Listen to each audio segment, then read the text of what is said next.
Hello friends. तो आज हम इतिहास पढ़ते हैं। इतिहास है क्या?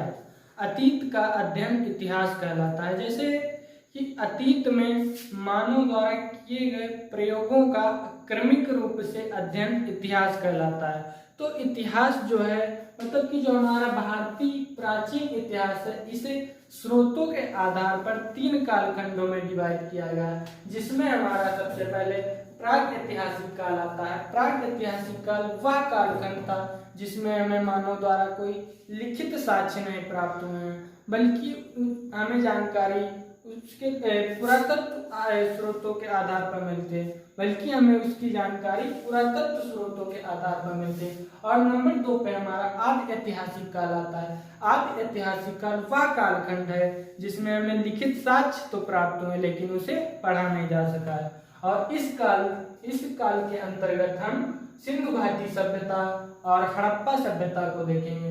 नंबर 3 पे हमारा ऐतिहासिक काल आता है। ऐतिहासिक काल वह कालखंड है जिसमें हमें मानव द्वारा लिखित साक्ष्य भी प्राप्त हुए हैं और इसे पढ़ा भी जा सका है। और इस ऐतिहासिक काल के अंतर्गत हम प्राचीन काल, मध्यकालीन इतिहास और आधुनिक इतिहास के बारे में पढ़ेंगे। तो आज हम प्राग ऐतिहासिक काल के बारे में देखेंगे। प्राग ऐतिहासिक काल से हमें कोई लिखित साक्ष्य नहीं प्राप्त हुए हैं, मतलब कि मानव जो था वह आदि मानव था। इसी प्राग ऐतिहासिक काल से माना जाता है कि जो आदि मानव था यहीं से आदि मानव की शुरुआत हुई है। तो प्राग ऐतिहासिक काल के जनक, प्राग ऐतिहासिक काल की खोज जो है रॉबर्ट ब्रूसफोर्ड ने 1863 ईस्वी में की थी। इन्हें प्राग ऐतिहासिक काल का जनक कहा जाता है। प्राग ऐतिहासिक काल के अंतर्गत हम पाषाण काल को पढ़ेंगे। पाषाण काल मतलब कि स्टोन एज। स्टोन एज जब मानव पत्थर के औजारों का उपयोग करता था उसे पाषाण काल कहते हैं। तो पाषाण काल को 4 खंडों में डिवाइड किया गया है, जिसमें हमारा सबसे पहले पूरा पाषाण काल आता है। पूरा पाषाण काल मतलब कि पैलियोलिथिक पीरियड। यह इस काल में कहा जाता है कि मानव जो था वह सबसे ज्यादा मतलब कि सबसे लंबे समय तक इसी काल में अपना समय व्यतीत किया। इस काल का समय पीरियड वही 25 लाख ईसा पूर्व से 12,000 ईसा पूर्व तक माना जाता है। मतलब कि जब ये पूरा पाषाण काल मतलब कि सबसे प्रारंभिक काल था जब मानव प्राथमिक मानव था, मानव आदि मानव था। मतलब कि उसका मुख्य उद्देश्य जो था वो जानवरों के भांति पेट भरना था, और जैसे कि आखेटक था, वह खाना बदोश था और बड़े बड़े औजारों का उपयोग करके वह शिकार करता था। मतलब आखेट वह शिकार पर ही निर्भर था, और खाना बदोश मतलब कि एक जंगल से दूसरे जंगल में जाकर के वह जानवरों का शिकार करता था। और इस काल का आविष्कार जो था वो आग को माना जाता है। मतलब कि एक बहुत बड़ी उपलब्धि उसकी मानी जाती है कि उसने आग की खोज की थी। और इस काल के अंत आते आते वो गुफाओं में रहने लगा था। गुफाओं में मतलब कि रहने लगा, फिर गुफाओं से हमें चित्रकारी के साक्ष्य मिले। चित्रकारी के साक्ष्य में मध्य प्रदेश के भीमबेटका से मिले, जो कि रायसेन जिला में स्थित है, मध्य प्रदेश के भीमबेटका। तो हम नंबर 2 पे मध्य पाषाण काल को देखें। मध्य पाषाण काल मतलब कि मेजोलिथिक पीरियड। मेजोलिथिक पीरियड ये इसका काल 12,000 ईसा पूर्व से 5,000 ईसा पूर्व तक माना जाता है। ये पूरा पाषाण काल के जस्ट बाद वाला काल है, क्योंकि जब पूरा पाषाण काल में जो मानव थे वो बड़े बड़े पत्थरों के औजारों का उपयोग करते थे, और मध्य पाषाण काल में ये छोटे औजारों का उपयोग करने लगे, छोटे औजारों का उपयोग करने लगे। तो इस काल को माइक्रोलिथ भी बोलते हैं। इस काल को माइक्रोलिथ बोलते हैं। इस काल में एक नई प्रथा देखने को मिली जिसे अंत्योष्टि कार्यक्रम कहते हैं। अंत्योष्टि कार्यक्रम मतलब कि जो उनके पूर्वज रहे होंगे तो उन्होंने उनको दफनाना चालू कर दिया, मतलब कि उनका अंतिम संस्कार करना चालू कर दिया था। और मध्य पाषाण काल के साक्ष्य मिले हैं, जैसे कि अस्थिपंजर मिले हैं। अस्थिपंजर हमें सराय नाहर राय महदहा से मिले, सराय नाहर राय महदहा से मिले। अब नंबर 3 पे हम नवपाषाण काल को देखें। नवपाषाण काल मतलब कि न्यूलिथिक पीरियड। न्यूलिथिक पीरियड इसका कालखंड, इसका समय पीरियड 5,000 ईसा पूर्व से 3,000 ईसा पूर्व माना जाता है। मतलब कि जो नवपाषाण काल है, नवपाषाण काल नवपाषाण काल, मध्य पाषाण काल जो था उसी काल में मतलब कि हमें कृषि के साक्ष्य भी मिले हैं, आवास के, पशुपालन के साक्ष्य भी मिले, मतलब कि वहां पे कोई व्यवस्थित ढंग से नहीं मिले, इसके साक्ष्य मिले हैं लेकिन कोई व्यवस्थित ढंग से नहीं मिले। तो कृषि और पशुपालन के साक्ष्य हमें नवपाषाण में एक व्यवस्थित ढंग से मिले, मतलब कि स्थायी रूप से मिले, सही ढंग से मिले।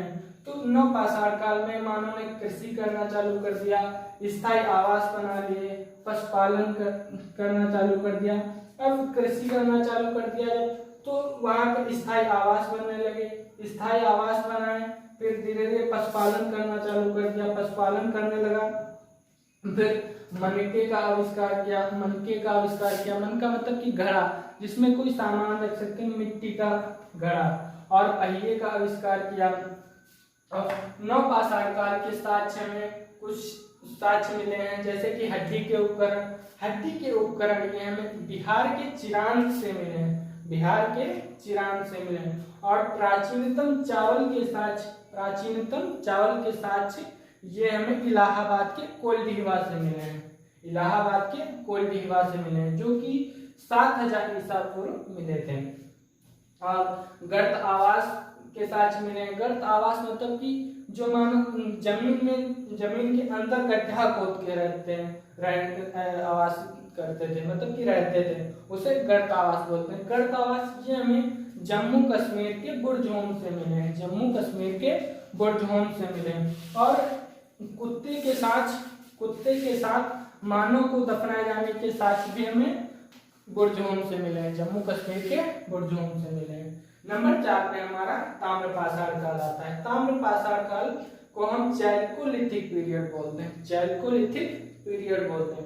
इस काल की सबसे बड़ी खोज तांबे को माना जाता है, मतलब कि जो मानव द्वारा सबसे पहली धातु खोजी गई वह तांबे को माना जाता है। और इस काल से हमें औद्योगिकीकरण के साक्ष्य मिले, औद्योगिकीकरण मतलब कि व्यापार के साक्ष्य मिले, जो कि हमें इसका विकसित रूप हड़प्पा सभ्यता में देखने को मिलेगा। तो आज हमने प्रागैतिहासिक काल के टॉपिक को कंप्लीट कर लिया, तो इसके हम कुछ क्वेश्चंस देखेंगे। जैसे हमारा सबसे पहला क्वेश्चन है, मानव द्वारा पाला गया पहला पशु क्या है? मानव द्वारा पाला गया सबसे पहला पशु कौन है? तो मानव द्वारा पाला गया सबसे पहला पशु कुत्ता है, मानव द्वारा पाला गया पहला पशु कुत्ता है। नंबर 2 पे हमारा मानव द्वारा खोजी गई पहली धातु, मानव द्वारा खोजी गई पहली धातु, तो मानव द्वारा खोजी गई पहली धातु तांबा है। नंबर 3 पे हमारा है, किस काल को माइक्रोलिथ काल कहा जाता है? किस काल को माइक्रोलिथ काल कहा जाता है? तो मध्य पाषाण काल को माइक्रोलिथ काल कहा जाता है। नंबर 4 पे हमारा क्वेश्चन है, आग का आविष्कार किस काल में हुआ? आग का आविष्कार किस काल में हुआ? तो आग का आविष्कार पुरापाषाण काल में हुआ, आग का आविष्कार पुरापाषाण काल में। नंबर 5 पे हमारा क्वेश्चन है, पहिए का आविष्कार किस काल में हुआ? पहिए का आविष्कार किस काल में हुआ? तो पहिए का आविष्कार नवपाषाण काल में हुआ। नंबर 6 है हमारा क्वेश्चन, इतिहास के जनक किसे कहा जाता है? इतिहास के जनक किसे कहा जाता है?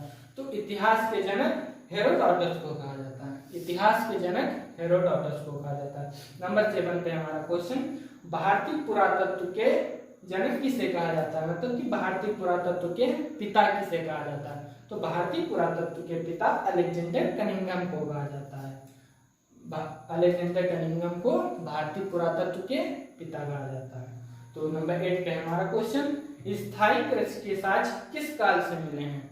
स्थायी कृषि के साक्ष्य किस काल से मिले हैं? तो स्थायी कृषि के साक्ष्य में नवपाषाण काल से मिले। नंबर 9 पे हमारा क्वेश्चन, स्थायी आवास के साक्ष्य किस काल से मिले हैं? स्थायी आवास के साक्ष्य किस काल से मिले हैं? तो स्थायी आवास के साक्ष्य में नवपाषाण काल से मिले, नवपाषाण काल से मिले हैं। नंबर 11 पे हमारा क्वेश्चन, प्रागैतिहासिक काल के जनक किसे कहा जाता है? प्रागैतिहासिक काल के जनक किसे कहा जाता है? प्रागैतिहासिक काल के जनक रॉबर्ट ब्रूसफुट को कहा जाता है, रॉबर्ट ब्रूसफुट को कहा जाता है। जिन्होंने 1863 ईस्वी में इसकी खोज की। अब कुछ मल्टीपल चॉइस क्वेश्चन देखते हैं। जैसे नंबर 1 पे हमारा क्वेश्चन है, सबसे पहले खेती के साज कहाँ से मिले? सबसे पहले खेती के साज कहाँ से मिले? तो सबसे पहले खेती के साज मेहरगढ़ से मिले, जो कि पाकिस्तान में है, सुलेमान और किरथर पहाड़ियों के बीच। नंबर 2 पे है हमारा क्वेश्चन, चावल के प्राचीनतम साज कहाँ से मिले हैं? चावल के प्राचीनतम साज कहाँ से मिले? तो चावल के प्राचीनतम साज मेहरगढ़ से मिले हैं। चावल के प्राचीनतम साज मेहरगढ़ से मिले हैं। नंबर 4 पे हमारा क्वेश्चन, हड्डी के उपकरण कहाँ से मिले हैं? हड्डी के उपकरण कहाँ से मिले हैं? तो हड्डी के उपकरण बिहार में चिरांद से मिले हैं। बिहार में चिरांद से मिले हैं। भीमबेटका की गुफाएं कहाँ स्थित हैं? भीमबेटका की गुफाएं कहाँ स्थित हैं? तो भीमबेटका की गुफाएं मध्य प्रदेश में स्थित है। मध्य प्रदेश के रायसेन जिला में स्थित है। नंबर 6 है हमारा, 6 नंबर क्वेश्चन है हमारा, गर्द आवास के साज कहाँ से मिले हैं? गर्द आवास के साज कहाँ से मिले हैं? तो गर्द आवास के साज जम्मू कश्मीर के बुरजहोम से मिले हैं। जम्मू कश्मीर के बुरजहोम से मिले हैं। नंबर 7 है क्वेश्चन हमारा, मालिक के साथ कुत्ते को दफनाने के साज कहाँ से मिले? मालिक के साथ कुत्ते को दफनाने के साज कहाँ से मिले? तो मालिक के साथ कुत्ते को दफनाने के साज हमें जम्मू कश्मीर के बुरजहोम से मिले हैं। जम्मू कश्मीर के बुरजहोम से मिले हैं। नंबर 8 पे हमारा क्वेश्चन, मानव जनजाति का पालना किसे कहा जाता है? मानव जनजाति का पालना किसे कहा जाता है? तो मानव जनजाति का पालना अफ्रीका को कहा, मानव जनजाति का पालना अफ्रीका को कहा जाता है। नंबर 9 पे है हमारा क्वेश्चन, सभ्यता का पालना किसे कहा जाता है? सभ्यता का पालना किसे कहा जाता है? तो सभ्यता का पालना एशिया को कहा जाता है। यहाँ एशिया में मतलब कि हड़प्पा सिंधु नदी पे हड़प्पा सभ्यता डेवलप हुई, वहीं से माना जाता है कि यहीं से सभ्यता की शुरुआत हुई सबसे पहले। नंबर 10 पे हमारा क्वेश्चन है, भारत में सर्वप्रथम मानव के साज कहाँ से मिले? भारत में सर्वप्रथम मानव के साज कहाँ से मिले? तो भारत में सर्वप्रथम मानव के साज हमें नर्मदा घाटी से मिले हैं। नर्मदा घाटी से, जो कि विंध्याचल पर्वत के पास स्थित है। तो आज का टॉपिक यहीं पे समाप्त होता है।